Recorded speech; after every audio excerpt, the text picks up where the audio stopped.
old, and for the last 3 years, I've been in a relationship with a man I thought I knew better than anyone, Marcus. The clink of my fork against the porcelain plate was deafening in the muted hush of the restaurant. It was a familiar place, our regular Tuesday spot, though. Tonight it felt more like a stage. Marcus sat across from me, head bowed, his thumb flicking across the glowing screen beneath the table, as if our dinner was an inconvenient interruption.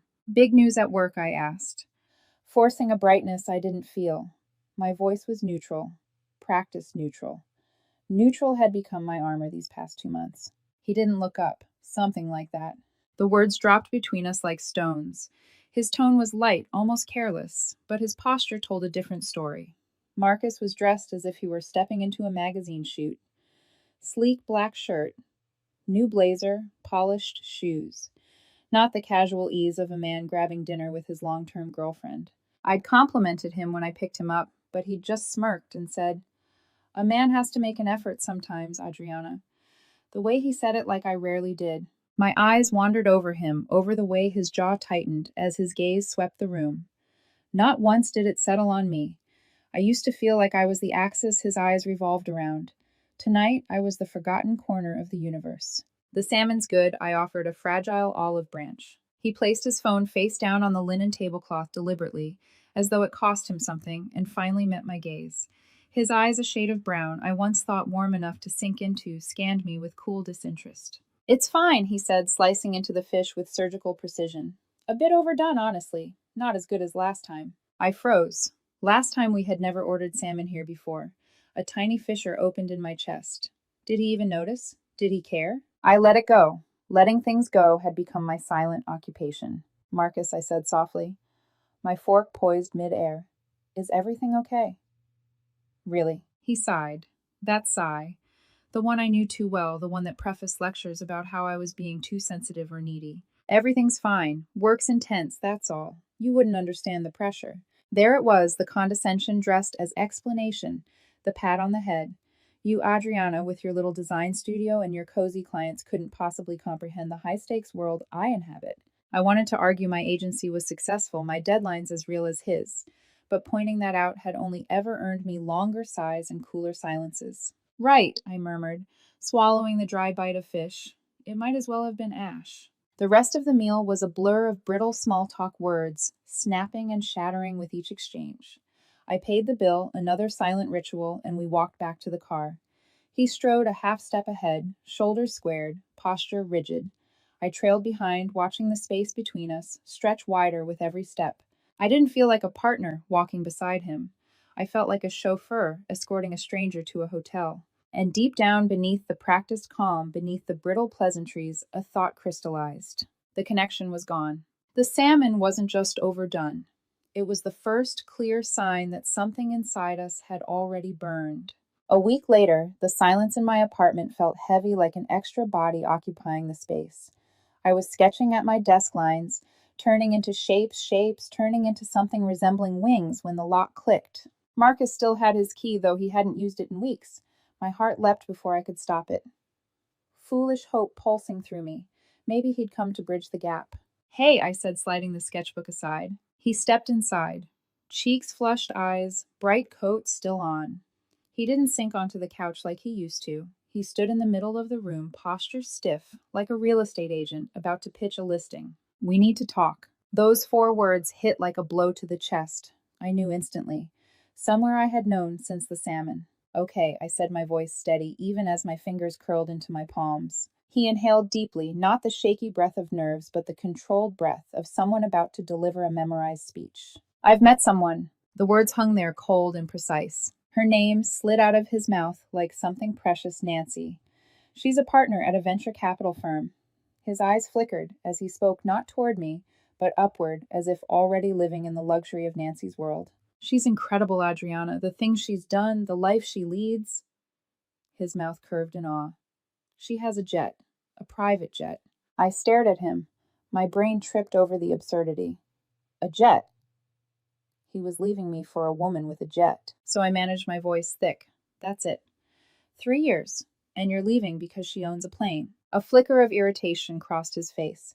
"Don't be reductive. It's not about the jet. It's about what it represents: ambition, drive a life without limits. His gaze swept across my apartment, the framed prints, the soft throw over the couch, my sketchbook left open on the desk. His lip twitched. You're comfortable. You're my anchor. But Nancy, she's an upgrade. The word sliced clean through me. Upgrade. I was a piece of software version 1.0, and he'd found the sleeker model. I see. The words fell flat from my lips. What else could I say when the man I loved had just ranked me obsolete? He mistook my silence for acceptance.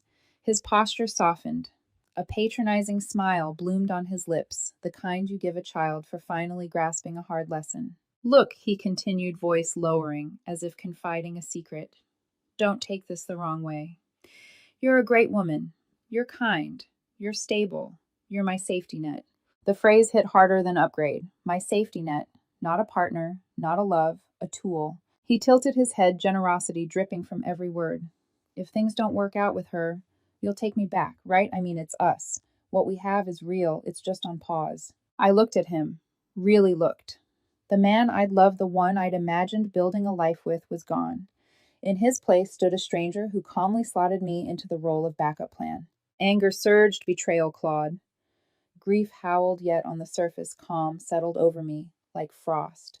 I think you should leave now, I said, my voice quiet, almost gentle. For a moment he faltered, as if he'd expected an argument, a plea, or worse, my blind acquiescence.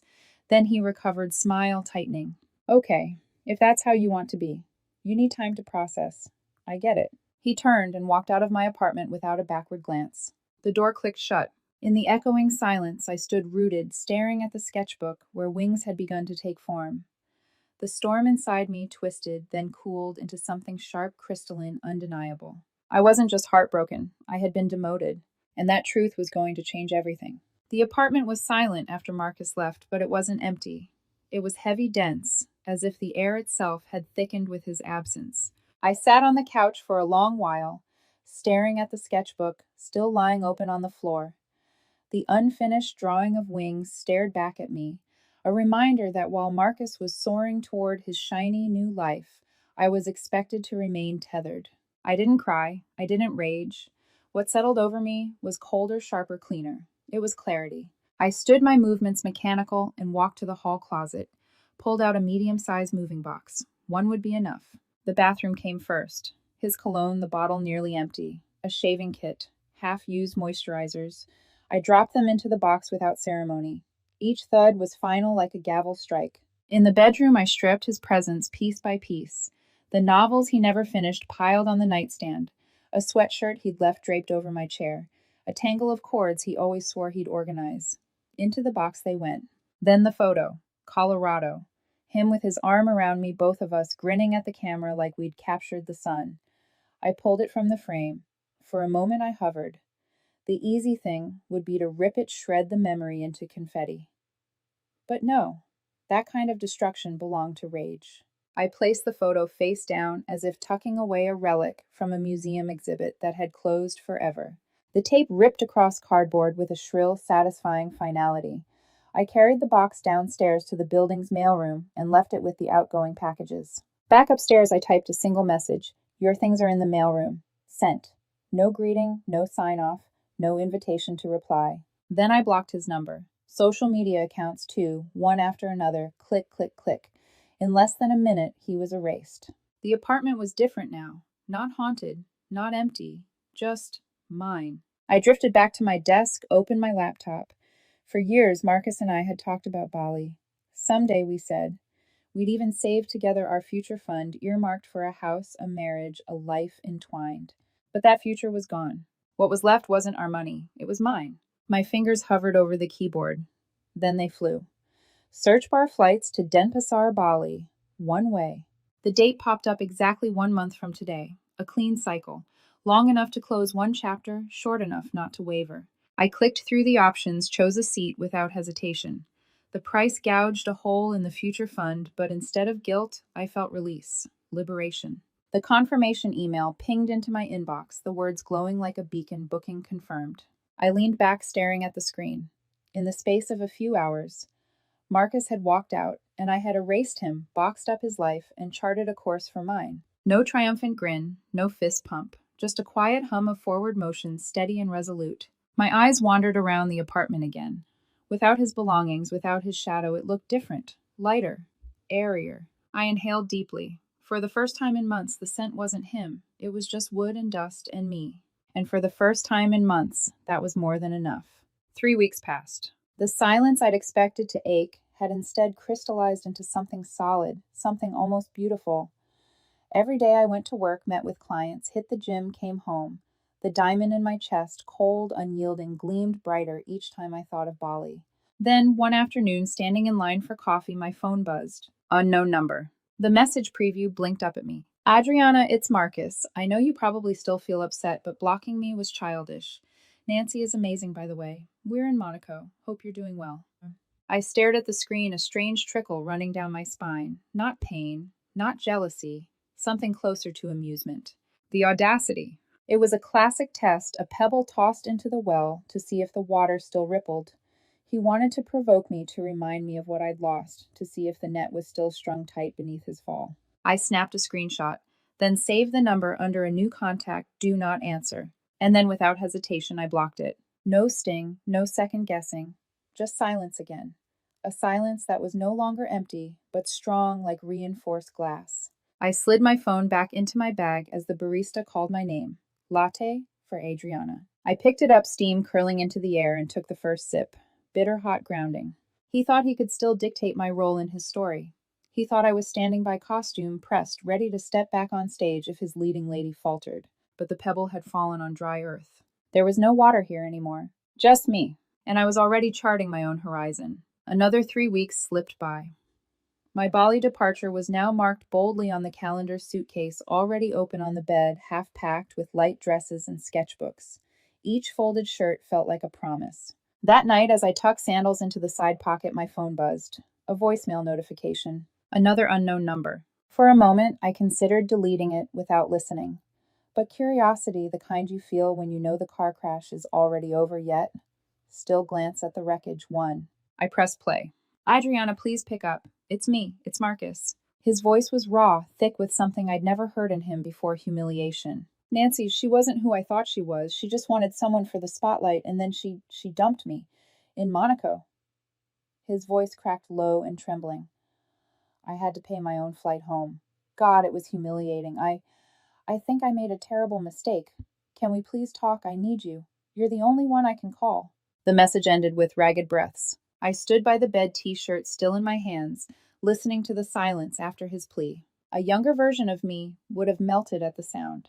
She would have rushed to him, heart aching, eager to soothe and fix, to reclaim the boy she loved. But that woman no longer lived here. I deleted the voicemail. No hesitation. Blocked the number before it could even cool in my call history.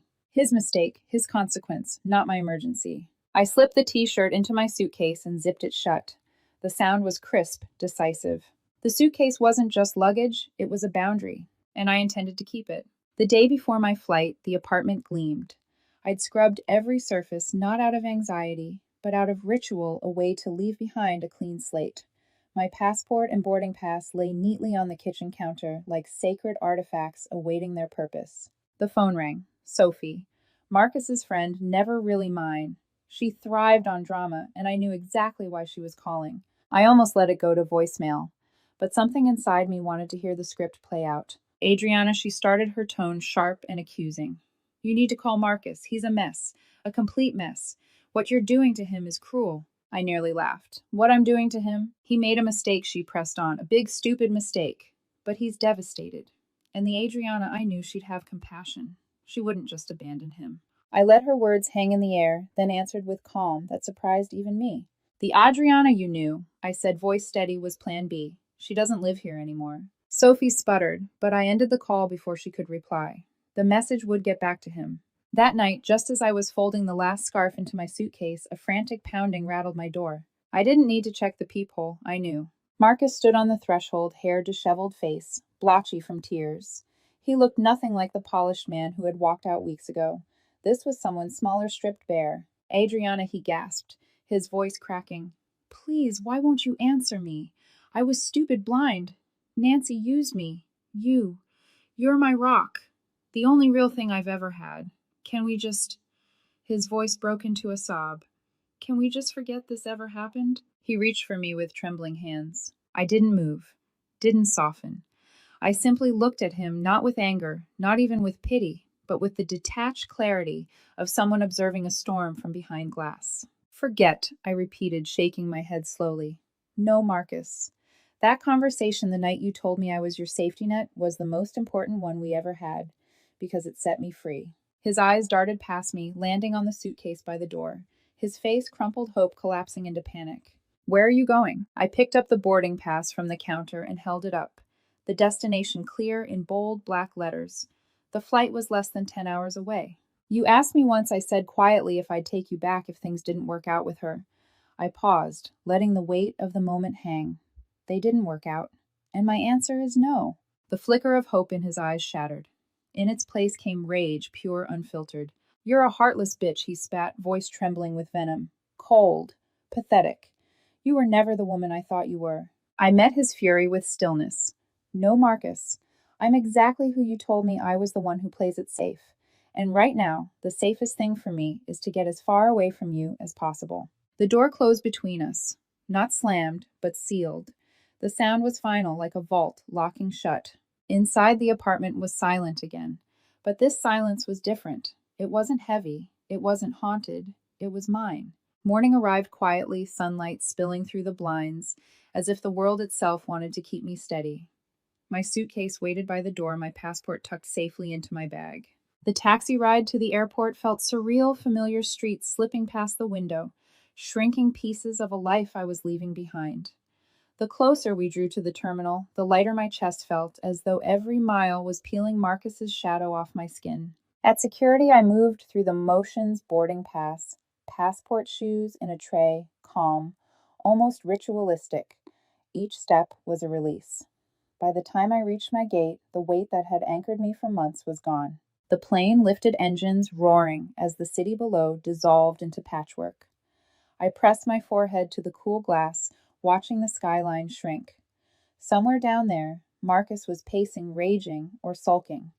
His story would continue without me, but for the first time I truly believed I wasn't in it anymore. I leaned back in my seat, breathing deeply. There were no tears, no pangs of regret, only a steady hum of clarity. He had been right about one thing. Nancy was an adventure, but not the one he thought.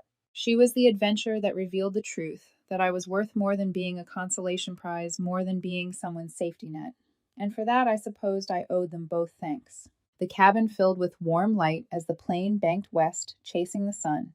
I closed my eyes, not to sleep, but to savor the profound peace of my own irreplaceable company. For the first time in a long time, being just Adriana Cole felt like everything I needed. And the game I never agreed